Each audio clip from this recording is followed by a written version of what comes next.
Assalamualaikum warahmatullahi wabarakatuh. Di sini kami kelompok 2 akan menjelaskan chapter 02 mengenai Philosophical Assumption and Interpretive Framework. Nah, sebelum masuk ke materi, izinkan kami untuk memperkenalkan anggota dari kelompok kami.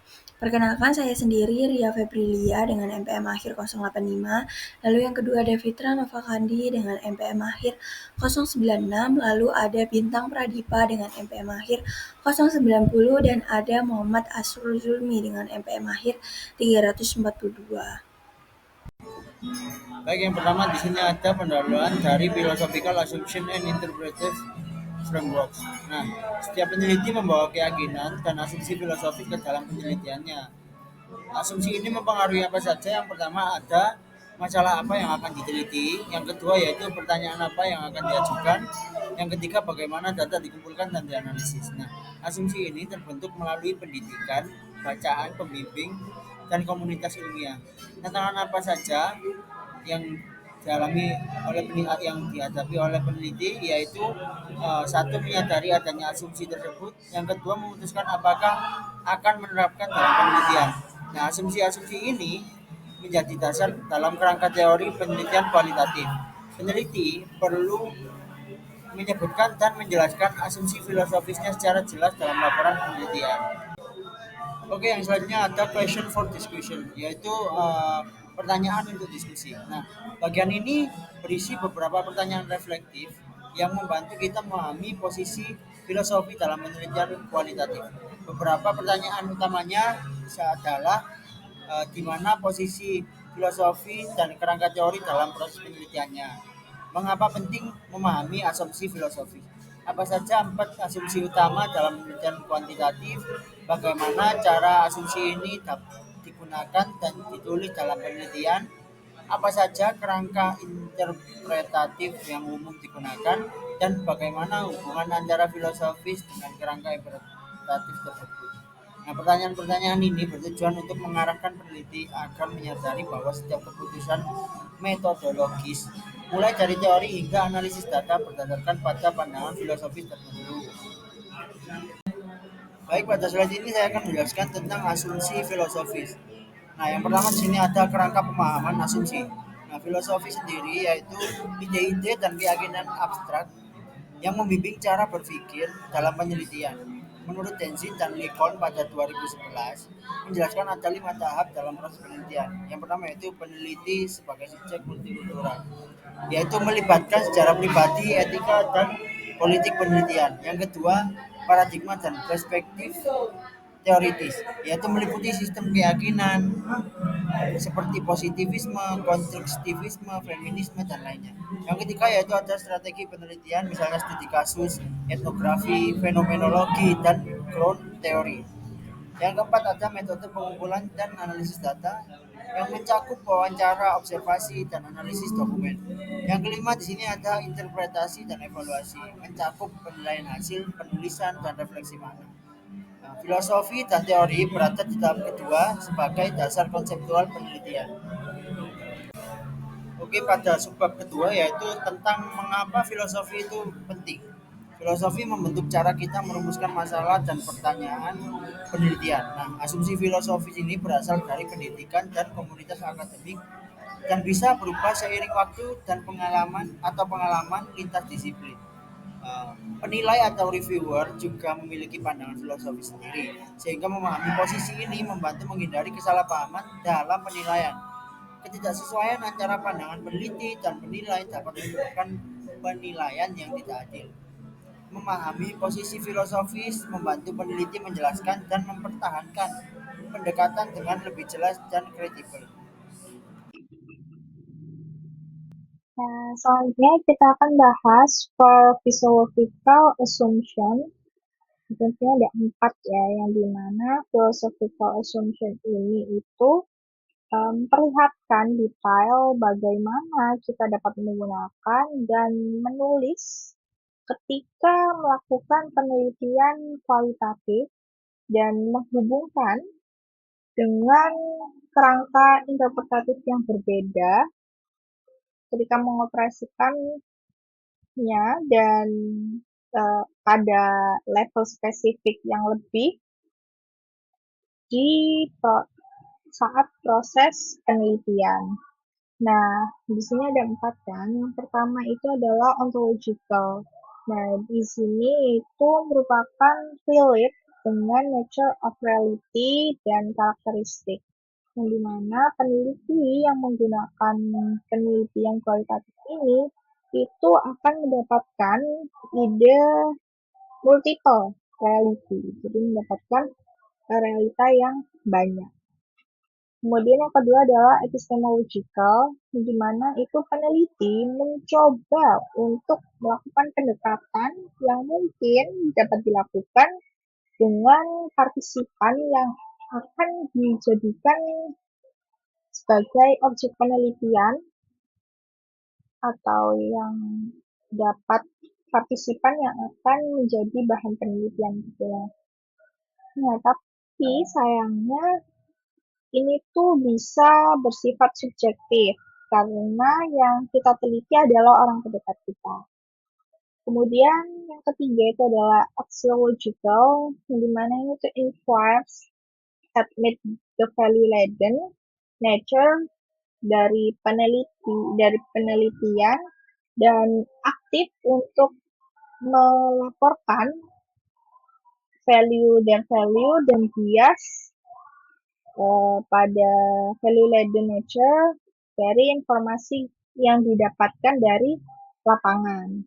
Nah, bisa juga dikatakan positioning themselves. Jadi peneliti itu memposisikan dirinya pada penelitian. Kemudian yang terakhir itu adalah metodologi, yang dimana ini peneliti menggunakan inductive logic. Nah, kemudian penelitiannya itu menggunakan topik dengan konteks yang sesuai dan menggunakan emerging design. Nah, kemudian di sini yang akan bahas writing philosophical assumption into qualitative studies. Namun, terkadang philosophical assumption itu hidden, jadi tidak terlihat. Oleh karena itu,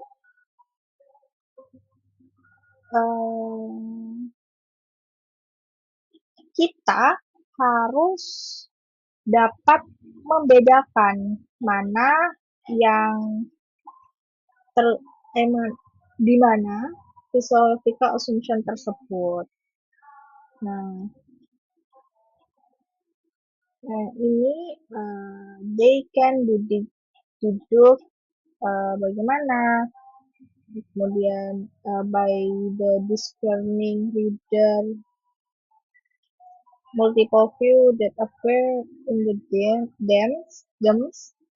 the detailed rendering of the subjective quotes of participants, the careful laid out views of the research, atau emerging design itu evolve in ever-expanding levels of abstraction, description, freedoms to a broad generalization.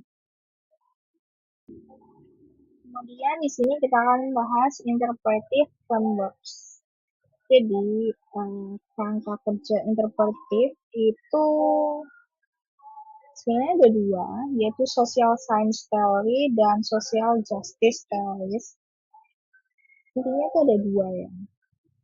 Nah, kalau social science theory itu biasanya berisikan tentang leadership, attribution, kemudian political influence, pengaruh politik, dan kontrol, kemudian hundreds of other possibility that are taught in social science disciplines. Sedangkan social justice theory itu lebih memperlihatkan bagaimana kita dapat memberikan perubahan atau address social justice issue di masyarakat kita. Nah, kemudian interpretative frameworks itu ada beberapa, tapi intinya tadi ada dua.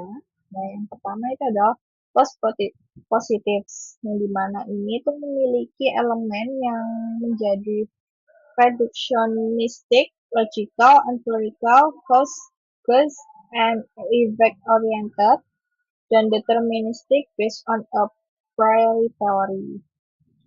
Kemudian selanjutnya ada social constructivist, yang dimana ini individual itu melihat perbedaan dalam hidup dan pekerjaan mereka sehari-hari. Nah, baik, selanjutnya kita akan membahas mengenai sosial konstruktif atau konstruktivisme sosial. Jadi sosial konstruktivisme adalah salah satu pandangan atau paradigma penelitian dalam penelitian kualitatif yang dimana menurut pandangan ini tuh pengetahuan dan makna tentang dunia itu tidak bersifat tetap atau objektif, tetapi dibentuk oleh individu melalui interaksi sosial dan pengalaman hidupnya. Yang artinya setiap orang itu memahami dunia dengan cara yang berbeda tergantung pada pengalaman, lingkungan sosial, budaya, dan sejarah hidupnya. Nah, jadi penelitian ini berfokus pada perspektif dari partisipan, bukan pada teori yang ada. Nah, pertanyaan penelitiannya itu bersifat lebih terbuka dan memungkinkan peserta itu menafsirkan situasi mereka secara bebas. Nah, peneliti itu menyadari bahwa latar belakang pribadi itu mempengaruhi interpretasi. Nah, tujuan utama dari pandangan ini adalah untuk memahami dan menafsirkan makna yang diciptakan manusia tentang dunianya. Nah, ini tuh diterapkan dalam fenomenologi pengalaman individu dan teori dasar teori dari data partisipan. Selanjutnya adalah transformative framework. Nah, transformative framework ini adalah kerangka transformasi yang dimana itu salah satu pandangan dalam penelitian kualitatif yang berfokus pada perubahan sosial, keadilan, dan pemberdayaan kelompok yang terpinggirkan. Nah, tujuan utamanya itu adalah pengetahuan tidak netral harus digunakan untuk mendorong perubahan sosial dan keadilan bagi kelompok yang terpinggirkan. Nah, hal ini itu muncul karena positivisme itu terlalu kaku dan teoritis. Lalu konstruktivisme itu kurang menekankan tindakan yang nyata. Nah, biasanya ini tuh berfokus pada isu penindasan, dominasi, ketidakadilan, dan pemberdayaan. Ciri-ciri utamanya itu bersifat partisipatif dan kolaboratif, memiliki agenda aksi nyata untuk perubahan sosial, lalu membantu individu bebas dari struktur sosial yang menindas. Nah, dimulai dari isu sosial penting dan melibatkan peserta dalam seluruh proses penelitian.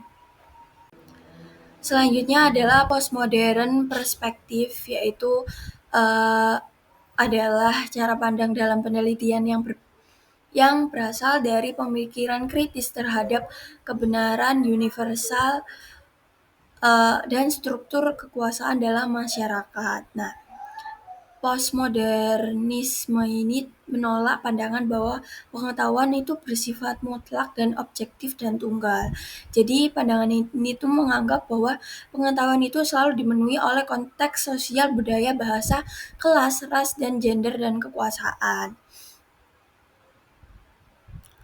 Nah, fokus utamanya itu untuk mengkritik kekuasaan, hierarki, dan makna dominan dalam masyarakat serta membongkar ketimpangan yang tersembunyi.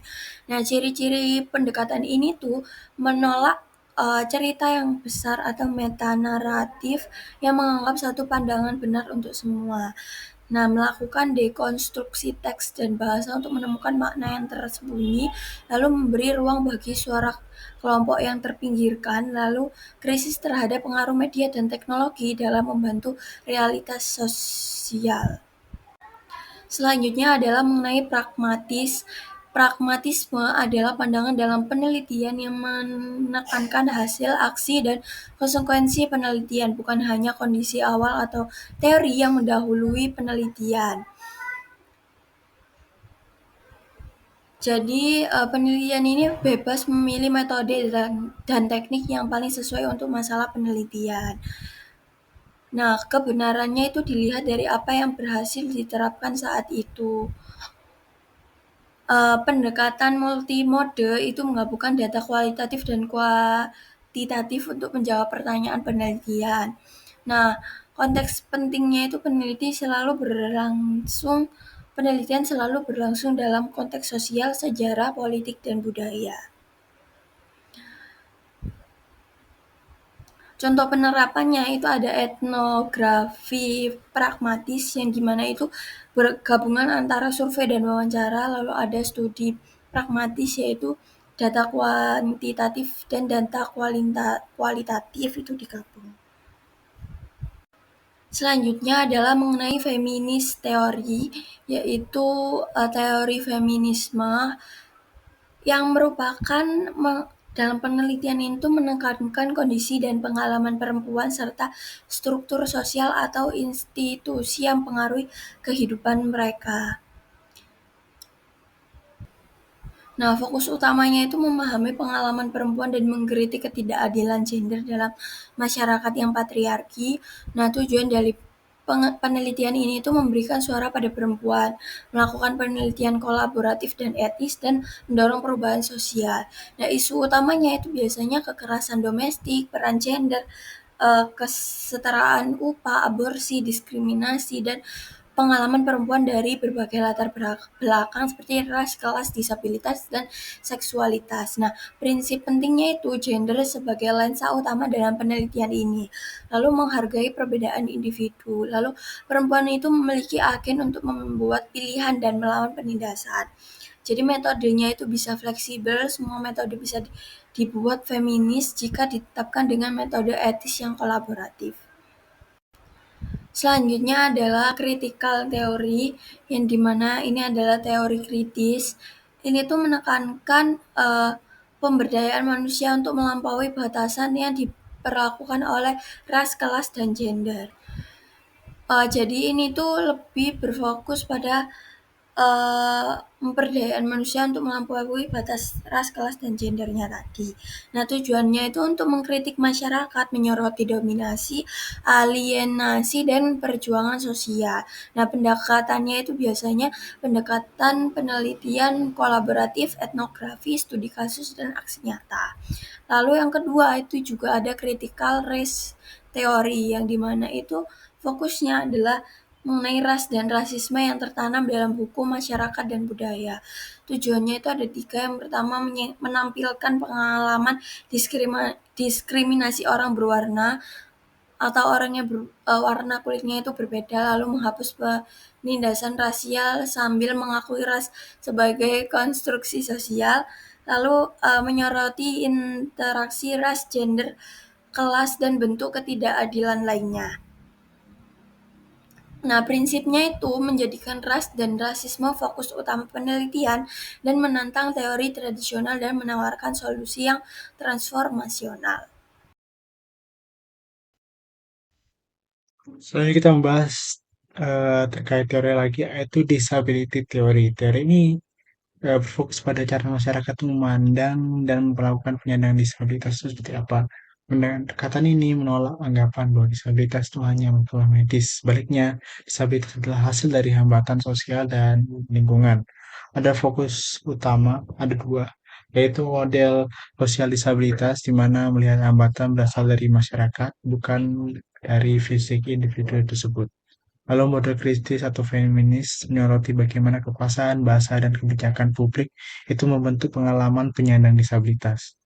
Contohnya itu penelitian kualitatif yang menganalisis pengalaman siswa difabel di sekolah umum, bukan dari sisi kekurangannya mereka, tapi dari kurangnya fasilitas atau akses dan penerimaan sosialnya. Selanjutnya, the practice of using social justice interpretive framework in qualitative research. Bagian ini menjelaskan bagaimana peneliti ini dapat menerapkan teori-teori keadilan sosial dalam penelitian kualitatif. Intinya penelitian ini tidak hanya untuk memahami dunia, tapi juga untuk mengubah ketidakadilan sosial. Creswell di menulis ini menekankan bahwa peneliti yang memakai kerangka interpretatif keadilan sosial itu harus menunjukkan keter keberpihakannya pada kelompok yang terpinggirkan, lalu membangun hubungan kolaboratif dengan partisipan, dan mendorong perubahan sosial nyata lewat hasil penelitian. Lalu serta mengakui posisi dan nilai-nilai pribadi mereka selama proses penelitian. Ya. Kata lain, penelitian itu bukan sekedar mengamati, tapi juga bertindak untuk memperbaiki situasi yang tidak adil.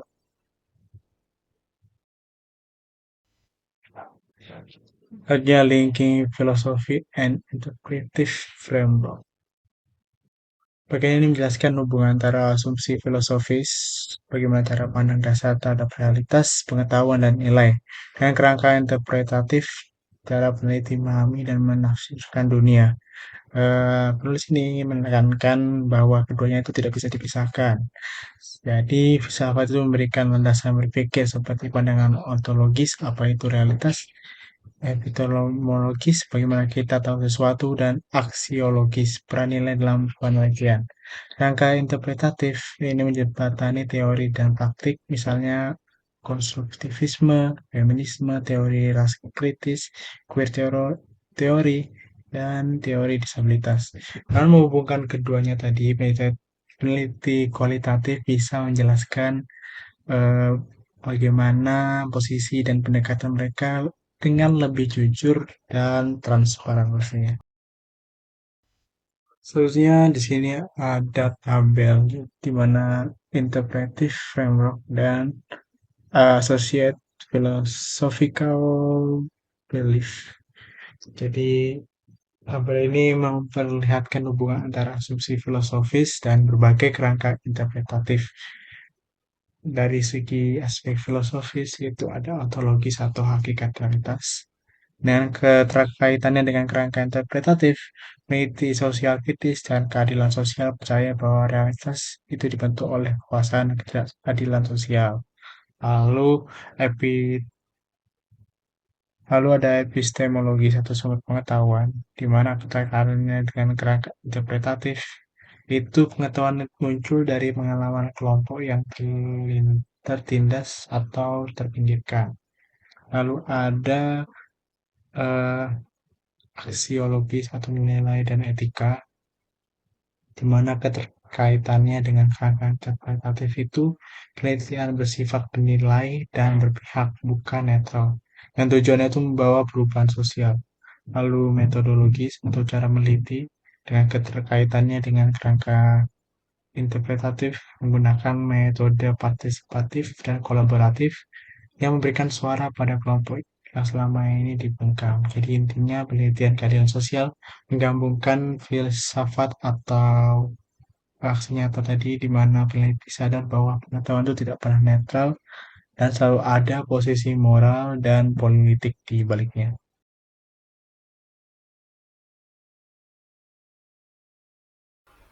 Sekian yang bisa kelompok kami sampaikan mengenai bab 2 ini. Kurang lebihnya mohon maaf. Wassalamualaikum warahmatullahi wabarakatuh.